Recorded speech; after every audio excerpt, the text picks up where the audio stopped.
Fear actually will paralyze people from doing things, or it will propel people to do things. And depending on how fear, a person embraces fear, it can paralyze them from going past their bias and exploring so they can open up and unlearn that bias. Or it will propel them to act on that bias in very negative ways.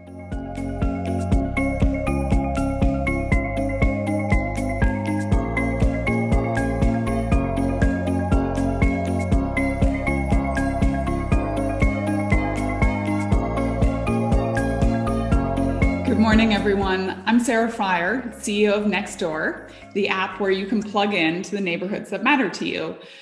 Today, Nextdoor can be found in 275,000 neighborhoods in 11 countries across the globe.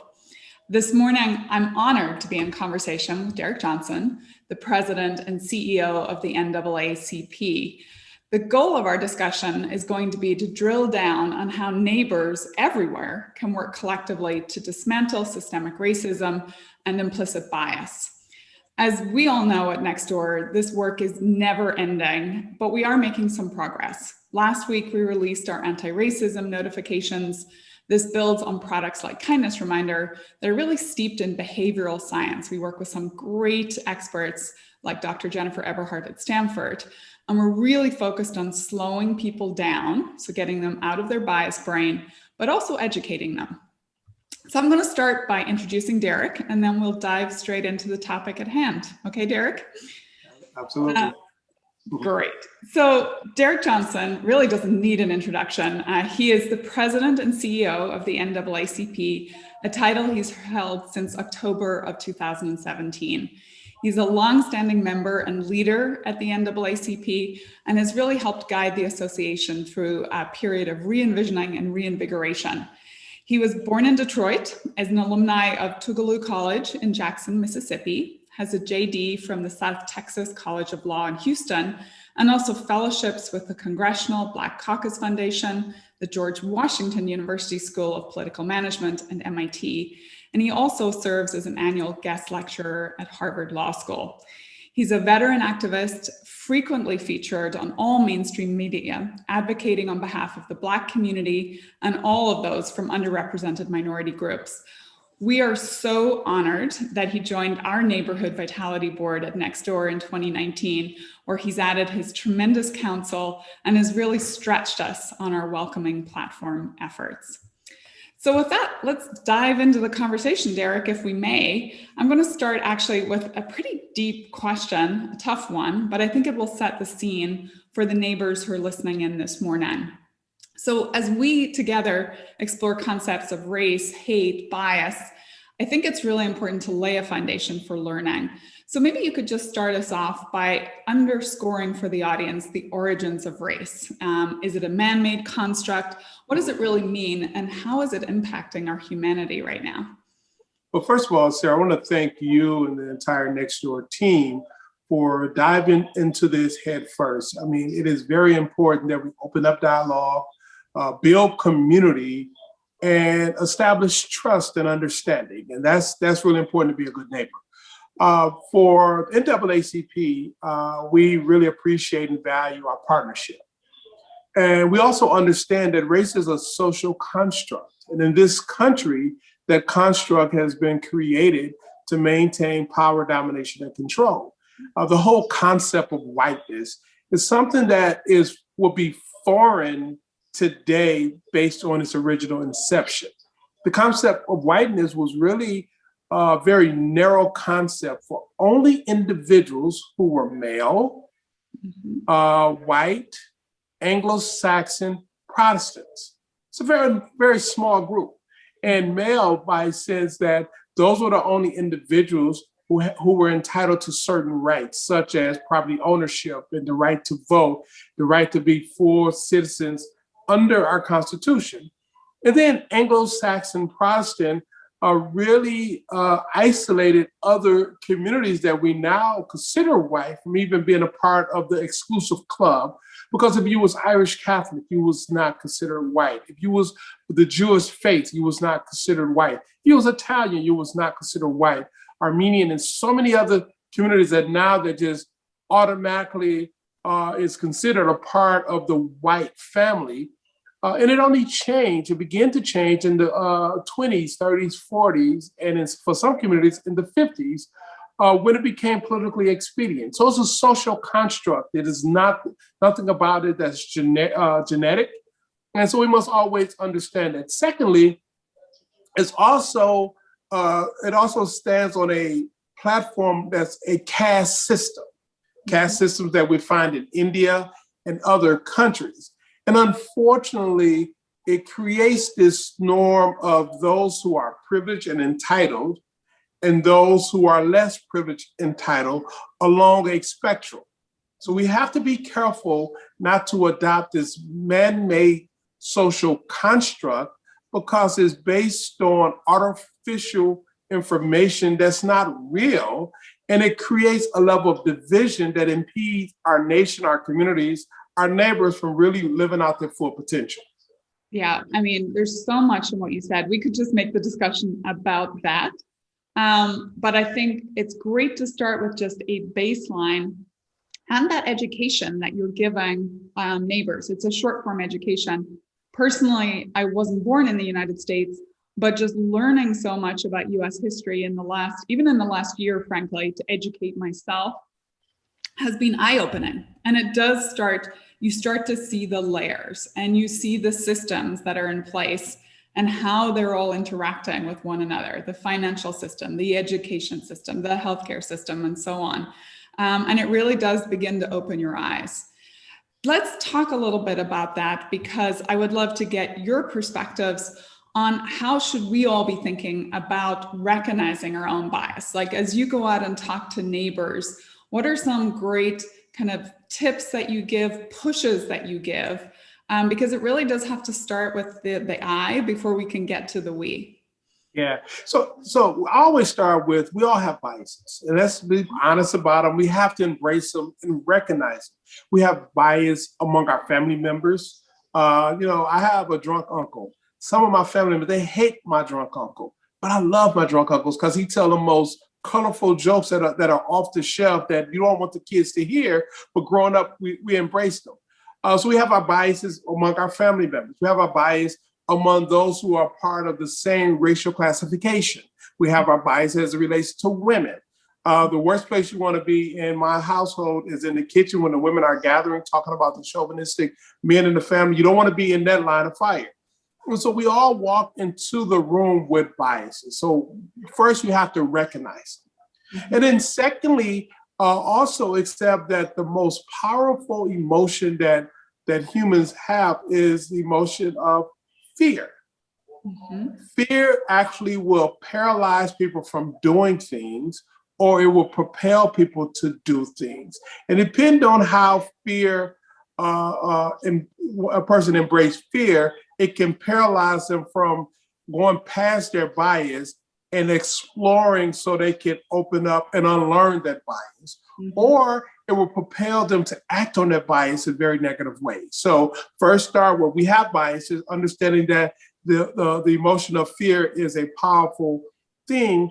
And then thirdly, begin to unpack, well, why do we have the bias? What is it about the fear that's causing me to be paralyzed? Or what is it about the fear that's propelling me to do some really bad things? And then finally, that's a universal principle. Some of us learn it within our religious experiences. Some of us just learn it because we care about people. We should treat our neighbor as we would like to be treated and go past the fear, go past the bias, unlearn, try to figure out why those things there, and then put ourselves in the shoes of the neighbors so that we can all be appreciated for our uniqueness. Yeah.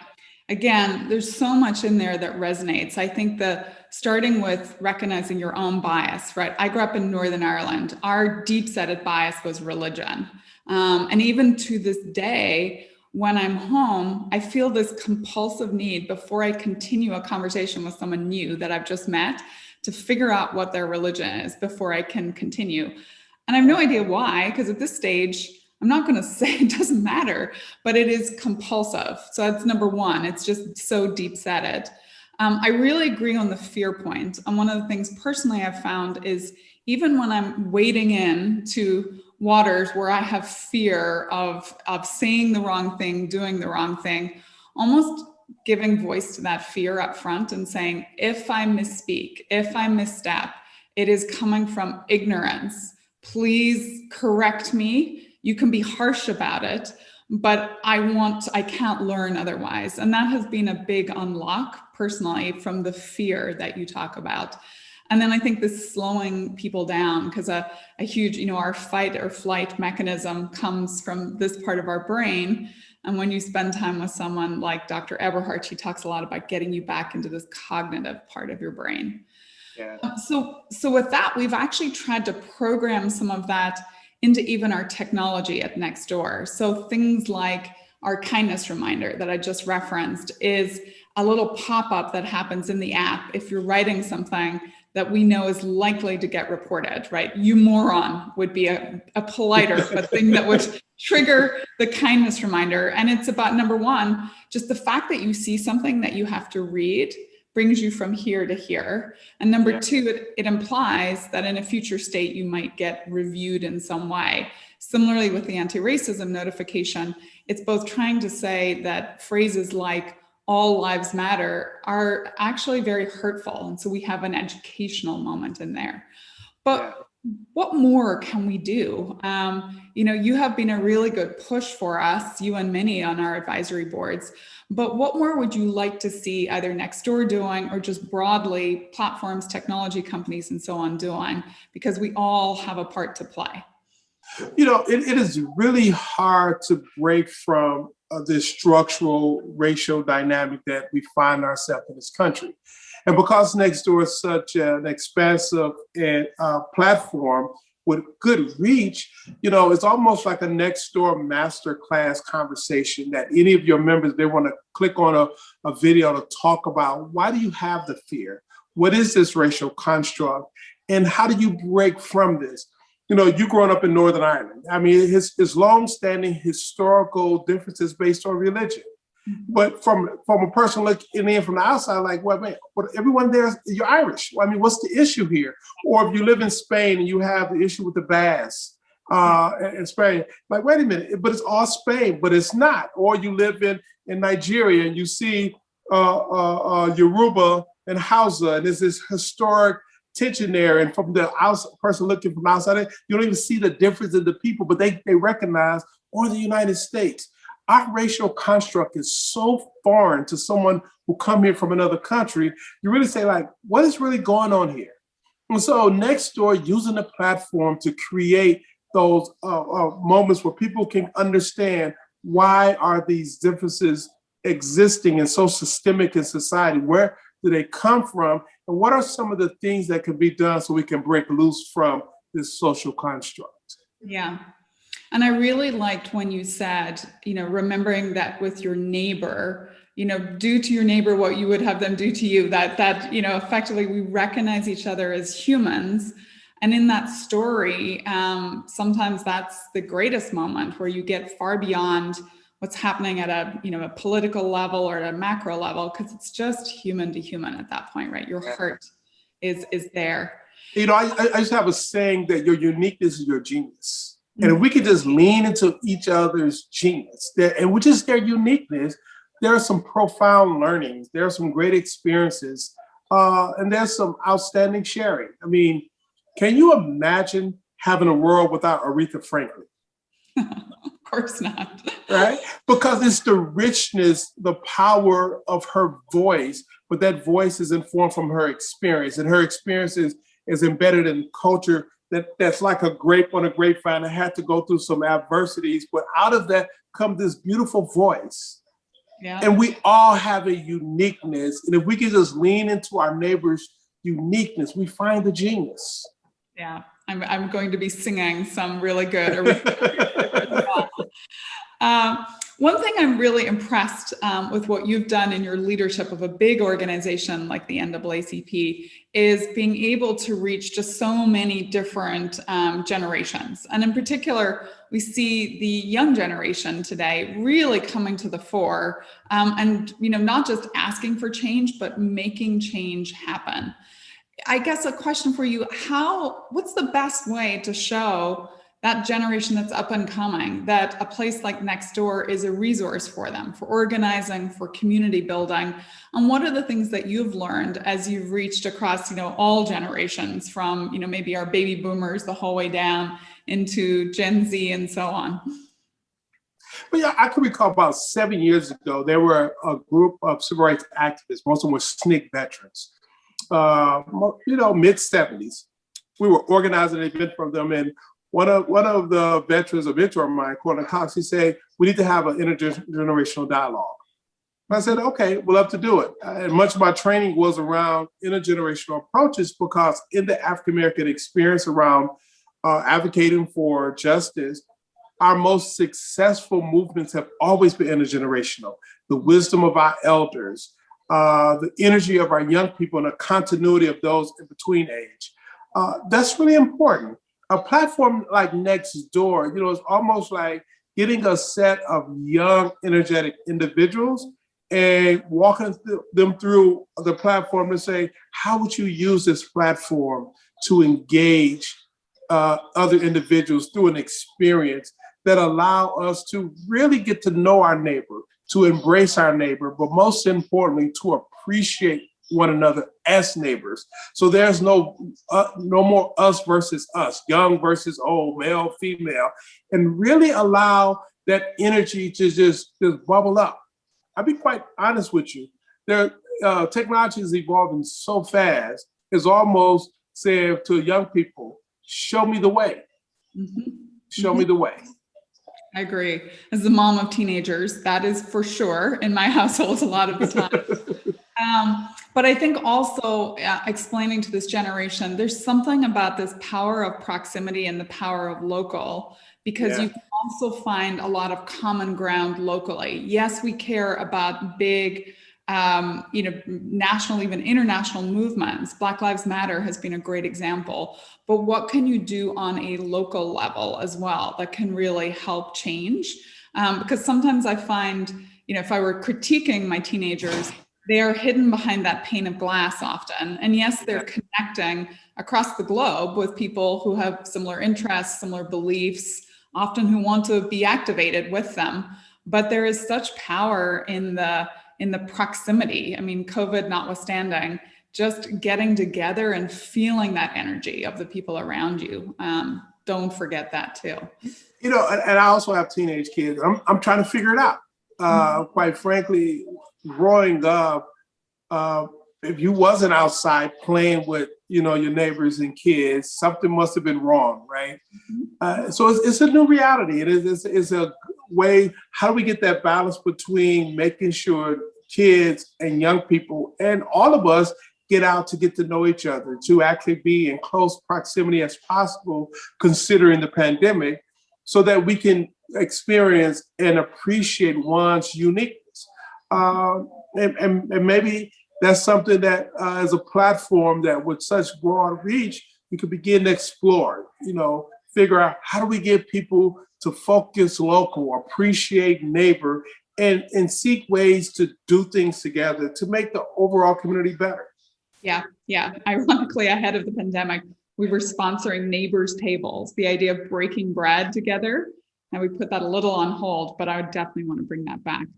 Yeah, we were thinking about the breaking bread. I know we had these cooking nights virtually, right?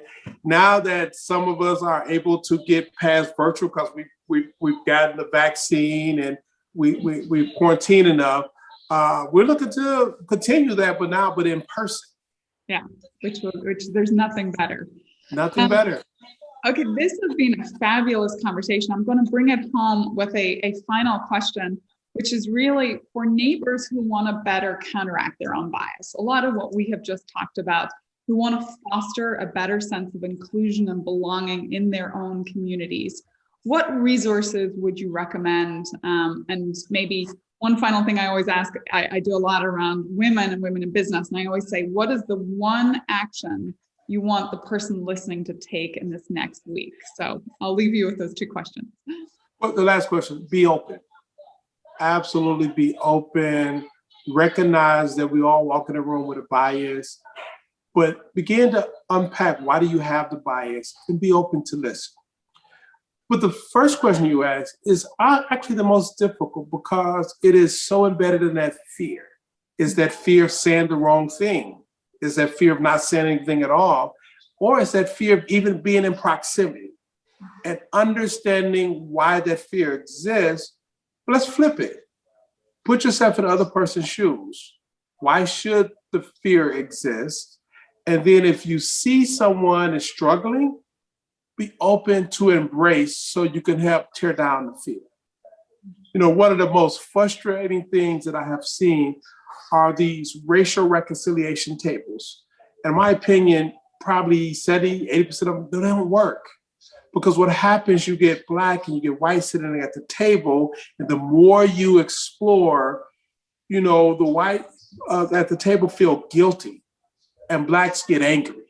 Mm-hmm. And then people walk away feeling a certain way, when in fact, if you sit at the table and just be neighbors, mm-hmm. and just embrace and accept, recognizing there will be difficult conversations, recognizing there can be hard subjects, but always accepting the fact that we're all bringing our experiences, our uniqueness to the table.